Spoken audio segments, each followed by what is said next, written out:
One product for all your lenses to make your footage look way better. Like actually cinematic, like the definition of the word. My personal favorite product from the past year, the Moment Anamorphic adapter. I don't know why I just talked like that, but it felt impactful, you know, more punch, a good hooky YouTube intro.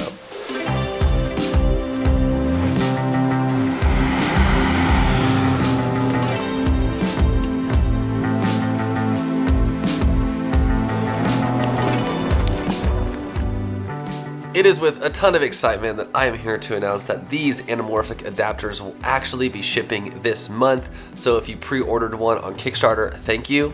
That bad boy is about to be sent off. And if you haven't picked one up yet, well, they're gonna be in stock soon, so keep your eye out. Okay, so what actually is anamorphic? This might be news to some, but not to others. It is essentially that widescreen look that you see in the movies. If you've ever watched a J.J. Abrams movie, or you've ever seen a beautiful blue or gold flare flash across your screen, that's because they were shooting with anamorphic lenses.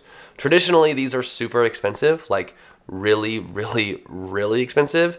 So that hasn't really been attainable for budget filmmakers or even filmmakers with some budget because they're just so darn expensive that you have to use a cheaper alternative. This adapter solves for that because it's basically turning all your existing lenses into anamorphic, giving you that look that you desire so much. So yes, there's those great flares, but also there's this great edge distortion that you just love. You've probably heard a lot of buzzwords like dirtying up the frame, shooting on vintage lenses, distortion, film character, film language. These are all things that basically describe the look, not just of a camera, but mainly of a lens. And there is so much nerdiness you could go into here, and there are people who are far more prepared to tell you about this, but in the most simple sense, what you are looking for is a lens that is nice and sharp in the middle, but then on the edges has some character around it. Patrick Tomaso did an incredible breakdown of the Batman where he basically explains how they dirty up the frame, and you'll see in that film the center is always nice and sharp and beautiful, and on the edges is when you have a lot going on in terms of distortion and in terms of just how it is rendering the image. And again, the most easy way to register that something is anamorphic is by the flare and is by just that beautiful skinny frame. All right, so before we move on, it is important that we thank today's sponsor, Storyblocks. Storyblocks is an awesome platform, not just for awesome 4K royalty-free stock footage, but also for motion graphics. I don't always have time to shoot everything for my videos, and I'm definitely not an After Effects wizard who can whip up an awesome title. Cue my need for Storyblocks and a bunch of resources that I can pull from to finish all my projects. Tesla footage, yes. Girl using iPhone, easy. Animals in the Sahara, because it's obviously way too expensive to fly there for one shot. Check. The clear-cut licensing just makes life super easy, and they even have a built-in editor called Maker where you can edit footage directly on their platform. Or if you're already in Premiere, they have a plugin which also makes life super easy. So head on down to the link below to check out their various licensing options. Thank you again to Storyblocks for sponsoring this video. Sweet. All right. Okay, so is it a lens or is it an adapter? Well, it's kind of both because it adapts to the front of a take lens, but it obviously has glass in it. So yeah, it's kind of both. Simply put, you are going to mount this on top of your take lens. So you're putting the adapter on top of a lens you already own. The lens is gonna come with a series of step-up rings, like this one right here. And then what you do is you basically screw the lens on.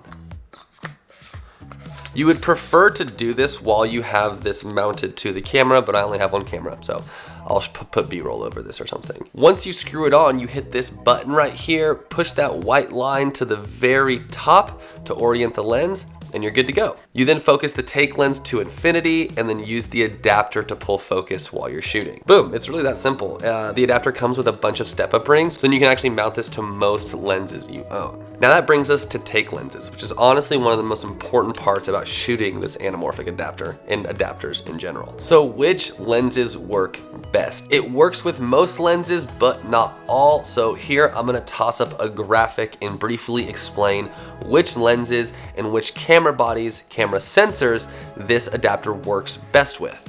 So on a full frame sensor like this FX3 right here, which I've shot the majority of the example footage on, you're gonna wanna use between a 50 mil and a 135 mil. If you go any wider than a 50 mil, you're gonna get some significant vignetting. And if you go any tighter than a 135, well, you're gonna get a lot of distortion, then the image becomes significantly less sharp. For Super 35 sensors or crop sensors, you have a little more wiggle room. You can shoot anywhere from that 35 to 135 mil range. This is giving you a little more flexibility if you want to shoot a little wider. And there are various full frame cameras that actually have a crop sensor mode if you wanted to shoot a wider lens with this adapter. The next is a Micro Four Thirds sensor, so even a little smaller than Super 35. And for this, you can shoot pretty wide, meaning you can shoot a 24 mil lens to 135 and get good results. Okay, so now that we understand sensor sizes, now we can dive into which lenses are actually going to work the best, because how they focus and what mechanism they use to focus is actually really important. The best results I have gotten with this lens are with, gotta take this back off, a series of vintage lenses. So I own the Canon FD line. So this is the 50 mil. I have the 35 to 105. I have the 24 mil that I'm filming on right now. And these lenses are fairly inexpensive. I think you can buy the majority of Canon FD lenses for under $100. And the reason they're so great, is because how you focus, there's a clear spot that shows infinity. The reason that's important is because a lot of newer lenses have a focus ring that never stops. You never actually know when you're at infinity, so you're kind of guessing. And these lenses are focus by wire lenses. Now, I'll link some resources below because this is where it gets a little too technical for me to do it justice explaining. But just know I've had the best experience shooting on this adapter with vintage lenses that you can find for pretty cheap. And the character that I am getting with the Canon FD 50 mil is just beautiful. Like, it's awesome, it looks amazing, and it doesn't break the bank. Okay, so to wrap up this video, I honestly think this is like one of the best $1,000-ish dollars, I think it's a little more than $1,000 right now, that you can buy. Because if you already own a bunch of gear and you're looking to step up that production value for just over $1,000, you can do that with almost any lens you own. That's massive, because in a world where you're always trying to differentiate your work from peers, elevate your work, then you need a couple tricks, a couple things that help you do that. A few quirks to note with this lens is that the minimum focus distance is, I think, 0.7 meters, so like a little of over 2 feet. Now, if you're used to getting super close to things and getting that crazy depth of field because of how close you can get, then you're gonna have a little bit of hard time doing that with this lens, just because the nature of anamorphic and the adapter. It also makes your camera kind of front heavy. Like, if you look at this lens and then you look at this adapter together, that's like a pretty big piece of metal that is fairly heavy. So that's another thing to note, is that it definitely changes the weight distribution of your rig. The third thing is that you just have to always make sure that it's mounted correctly. If you bump focus away from infinity, then you're gonna have problems getting critical focus with the lens. Also, if you hit this little button and it rotates, well, then you're also gonna have some problems because everything is gonna look skewed. That one's a little easier to notice because you're gonna look in your image and be like, why does everything look slanted to the side? Or why is the flare shooting diagonally?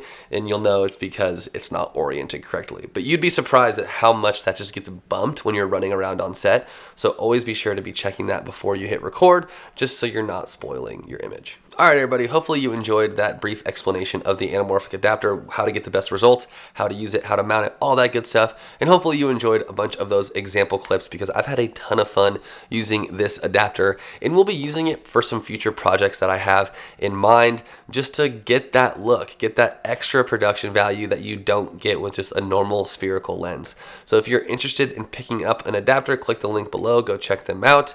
If you have any questions, please drop them in the comments. And a massive thank you to Storyblocks for sponsoring this video, because without sponsors, you know, life's just a little bit harder, because bills still get charged to you and show up in the mail. So big thanks to Storyblocks, and big thanks to y'all for watching this video. Like, subscribe, blah, blah, blah. Check out our merch, whatever you want to do. Filmmaking is a team sport. My dog's barking because people are showing up. All right, y'all, I'm going to go. Later.